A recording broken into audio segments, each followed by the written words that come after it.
अस्सलामुअलैकुम रहमतुल्लाहि व बरकातहू। उम्मीद करता हूँ कि आप सब खैरियत से होंगे। अल्लाह पाक आप सबको अपने हिफ्ज़ ईमान में रखे। तो आज का व्लॉग जो है वो है बाइक के ऊपर। इसका हम रिव्यू करेंगे। व्लॉग ट्रैवलिंग व्लॉग या फूड व्लॉग नहीं होगा। इसका व्लॉग होगा जिसके ऊपर हम बाहर अंदर निकलते हैं, तो करीबी जगह पे जहाँ पे जाते हैं। तो सोचा था कि चलें आपको सुजुकी की GR 150 का रिव्यू दिया जाए। बेसिकली ये गाड़ी जो है ये सुजुकी मैन्युफैक्चर्ड है। 150 cc इसका इंजन है। तो आज आपको बताते हैं कि इसके अंदर क्या इश्यूज हैं जो हमने फेस किए हैं, और इसकी क्या चीज़ें जो हैं वो अच्छी हैं। फ्यूल एवरेज क्या है, जो कंपनी क्लेम करती है वो 45 लीटर पर लीटर है, ठीक है, 45 किलोमीटर पर लीटर है। लेकिन हमें जो इसके ऊपर 9682 किलोमीटर चलाने के बाद इसकी फ्यूल एवरेज जो है उसका जो हमें मिलती है, वो हमें इसकी फ्यूल एवरेज मिलती है तकरीबन, आप लगा लें कि लीटर के अंदर ये 35 से 40 किलोमीटर करती है। अगर आप लॉन्ग पे हैं तो इसकी एवरेज थोड़ी बेहतर हो जाती है, और अगर आप इसको गली मोहल्ले में या अंदरून में चलाते हैं तो इसकी एवरेज जो है वो गिर जाती है। तो सबसे पहले आप देख सकते हैं कि जिस सीट के ऊपर मैं बैठा था इसके ऊपर मैंने आफ्टर मार्केट जो है ये कवर लगवाया हुआ है। बेसिकली इस कवर का ये फायदा है कि बारिश है, धूप है, छाँव है, सर्दी है, गर्मी है, ये जो नीचे से सीट है ये गर्म नहीं होती। इसके अंदर पोर्स बने हैं, आप देख सकते हैं कि वहां से किस तरह जो है वो पोलाइटली इसके अंदर से हवा क्रॉस होती है, आपको सीट पे बैठे पसीना नहीं आता। सीट की कुशनिंग आप देख सकते हैं, इसकी आप शेप चेक कर सकते हैं। अभी भी ये गाड़ी आप देख सकते हैं कि वॉश हुई है, आपको पानी नजर आएगा किसी किसी जगह पे, लेकिन ये है कि सीट बिल्कुल खुशक है। मैं इसके ऊपर बैठा था, रिव्यू दे रहा था। तो इस सीट का जो ऊपर लगा है आफ्टर मार्केट, इसका ये फायदा है कि आप इसको यूज करके बाइक को राइड को और कंफर्टेबल बना सकते हैं। उसके बाद आप इसके साइड मिरर्स देख सकते हैं। अच्छा, सुजुकी की जो सबसे अच्छी बात है ना, इसकी बिल्ड क्वालिटी है। मैंने आपको बताया है कि इसके अंदर इसके कंपेटिटर जो है वो होंडा आता है। होंडा में 150 है, उसकी शेप इससे अच्छी होगी, लेकिन इसकी राइड क्वालिटी उसके मुकाबले में नहीं है। बेसिकली जो डिफरेंस आता है यामाहा में, होंडा में और सुजुकी में, वो ये है कि ये जो है ना गाड़ी, ये सारी जो है ना इसके पार्ट्स इसके जैपनीज पार्ट्स हैं। कॉस्टली ज़रूर हैं, लेकिन आफ्टर इनकी जो सेल्स है वो भी काफ़ी एक्सपेंसिव है। अगर आप इसकी बैक ये जो है इंडिकेटर का पूछते हैं तो ये आपको तकरीबन 1800 में कॉस्ट करता है ओरिजिनल। और आफ्टर मार्केट बाइक से अगर आप लेना चाहते हैं वो तो फिर आपको सस्ता मिल जाएगा, लेकिन उसकी क्वालिटी ये नहीं होगी। इस पे जितना सामान लगा हुआ है टोटल जेन्युइन है। आफ्टर मार्केट ये सीट कवर था वो आपको बता दिया, बाकी ये टोटल गाड़ी ओरिजिनल कंडीशन में है। टैंकी टापे जो हैं वो इसके स्टिकर हुए हैं। गाड़ी की जो आप बिल्ड क्वालिटी है उसमें आप ये इंजन की फॉर्मेशन देख सकते हैं, डायमंड कट शेप है इस गाड़ी की। और अब आपको मैं बताता हूँ कि अगर आप ये बाइक लेना चाहते हैं तो उसके लिए आपको करना क्या होगा। आपको करना ये होगा कि सुजुकी जो है वो इसको इंस्टॉलमेंट पे दे रहा है। 2,60,500 रुपया जो है वो इसकी डाउन पेमेंट है। उसके बाद 13,000 समथिंग रुपीज़ हैं जो आपने इसकी देने हैं इंस्टॉलमेंट में। अब बेसिकली ये चीज़ है कि जो सुजुकी क्लेम करता है वो कहते हैं कि जी हम इसके ऊपर सूद, या आप जो कहते हैं कि ऊपर जो पैसे हैं ना वो नहीं ये लेते। और मेरा आपको मशवरा है कि अगर आप कोई बाइक लेना चाहते हैं तो आप बजाय होंडा के आप कोशिश करें कि सुजुकी बाइक लें, जिसकी क्वालिटी भी अच्छी है, राइड भी अच्छी है, और इस पे अगर आप दो लोग बैठ के भी चलाते हैं तो आपको किसी किस्म का इशू फेस नहीं होता। हाँ, अब इसका आपको बताता हूँ कि इसमें जो इशू मैंने फेस किए हैं वो कौन से हैं।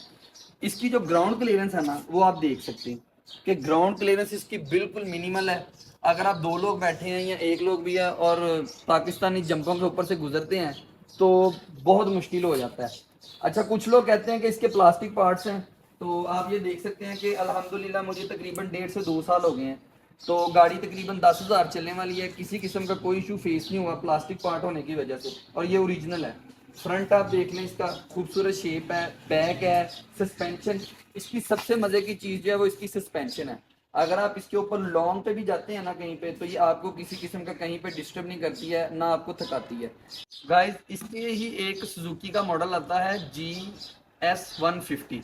GS 150 और इसमें ये फ़र्क है कि GS जो 150 है उसको बाबा मॉडल भी कहा जाता है।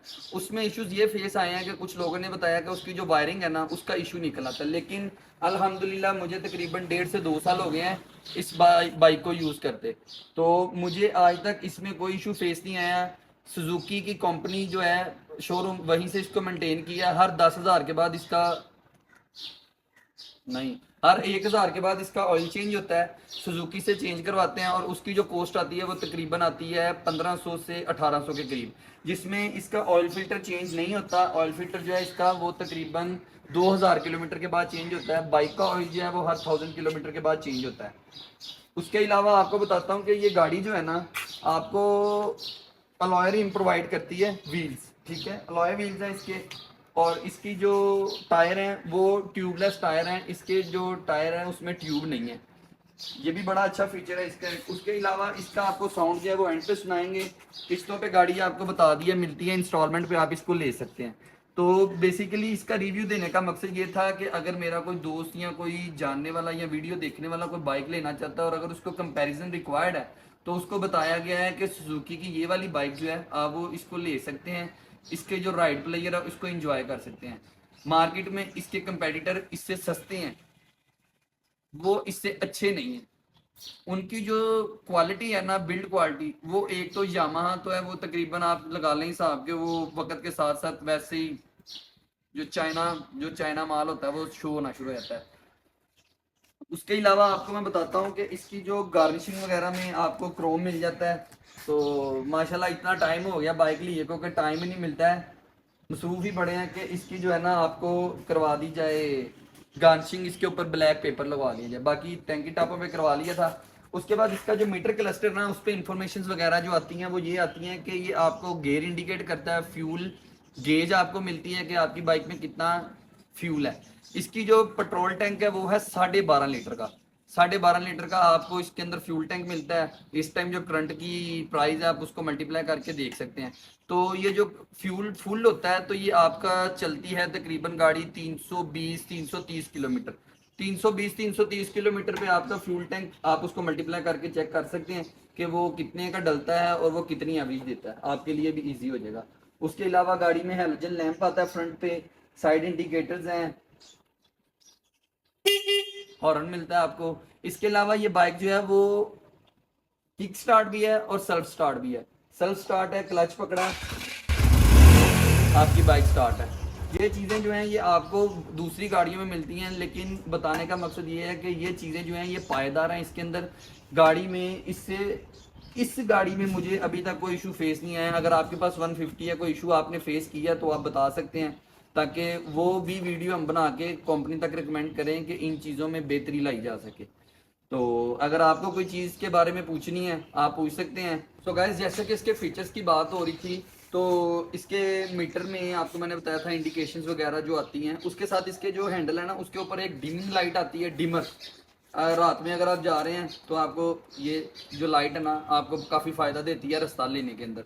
और इसके अलावा जो इसका फ्रंट टायर है ना उसके अंदर डिस्क ब्रेक आती है, बैक पे इसकी ड्रम ब्रेक आती है। अच्छा, अब इन दोनों ब्रेक्स का फ़ायदा मैं आपको बताता हूँ। पर्सनल एक्सपीरियंस हुआ था मेरे साथ कि बाइक मैं चला रहा था तो मेन कनाल के ऊपर थे, अचानक सामने गाड़ी वाले ने ब्रेक लगा दी, तो उसकी वजह से मुझे गाड़ी जो है ना वो रोकनी पड़ी। तो इसकी ब्रेक्स लगाकर उस दिन मुझे इसका एहसास हुआ था कि वाकई जो इसकी है ना ब्रेकिंग वो बहुत अच्छी है। ब्रेक इस तरह थी कि गाड़ी 80 की स्पीड पे होगी राउंड अबाउट, तो 80 की स्पीड पे जब मैंने इसकी ब्रेक लगाई तो ये गाड़ी ने अपने आप को बहुत अच्छे तरीके से संभाला, गाड़ी स्लिप नहीं हुई। अक्सर गाड़ियों का इस तरह होता है बाइक्स का कि जब आप ब्रेक लगाते हैं तो पिछला टायर उसका स्लिप होता है। तो माशाल्लाह इसकी ब्रेकिंग जो है ना वो भी बहुत आउट क्लास है। बाकी प्लास्टिक पार्ट्स का इशू होता है कि गाड़ी पे स्क्रैचेस वगैरह आ जाते हैं। अगर आप फैमिली यूज़ में कर रहे हैं, बच्चे हैं आपके साथ, तो हम तो माशाल्लाह छड़े छाड़ बंदे हैं, तो इसको इंजॉय करते हैं चलाने में। बाकी माशाल्लाह गाड़ी आप देख सकते हैं, और मजीद अगर कुछ पूछना चाहें तो वो आप पूछ सकते हैं। तब तक के लिए अपना ख्याल रखिएगा, दुआओं में याद रखिएगा। गाड़ी हमारे पास है, अगर आपने कोई चीज़ पूछनी है उसका इंशाल्लाह दोबारा भी लोग में आपको बता दिएगा। तब तक के लिए अल्लाह हाफ़िज़।